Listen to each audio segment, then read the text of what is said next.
Ja, maske so nastale v sodelovanju z zdravniki in sicer po zgledu številnih iniciativ, ki so se po vsem svetu spopadale z vprašanjem, kako se lahko borimo proti koronavirusom za uporabo 3D tiskalnikov. Samo masko Gladius sem razvil za zaščito svoje družine. Oblikoval sem jo s 3D skeniranjem stare mizarske maske in potem s 3D skenom svojega in ženinga obraza.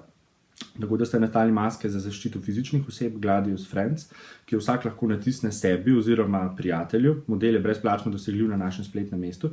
Njena nadgradnja Gladius Heroes, ki je nastala na podlagi sodelovanja z dr. Blažem Pečkom, pa je prilagojena za zdravstveno osebje in je v testni fazi. Opravljajo se tudi testi v raziskovalnih laboratorijih in v naprednejših podjetjih, kjer igrajo pomembno vlogo tudi na Univerzi na Primorskem. Če govorimo o maskah, ki jih tiskamo na univerzi, je to model Gladius Heroes, ki je namenjen zdravstvenim delavcem. Na dno teh mask nataknejo še mikrobiološki filter. Trenutno jih tiskamo iz materiala PLA, ki se ga uporablja tudi v živilski industriji. Na rob maske prilepimo še mehko gumo, ki tesni in naredi masko prijetnejšo za nošnjo. Tako trak kot filter sta oba zamenljiva. Iščemo še druge rešitve, enako masko naprimer tiskamo z malo mehkejšim materialom TPU, v iniciativi se pa preizkušajo še drugi materiali, elastični, silikonski, ki ne bi potrebovali dodatnega traku. Pod okriljem Zaščitimo Slovenijo sta nastala dva modela mask, in sicer 3D maska Gladius Friends, ki je že v uporabi in je namenjena bolj domačim uporabnikom. Model si lahko kdorkoli brezplačno prenese z našega spletnega mesta na zascitimo.si.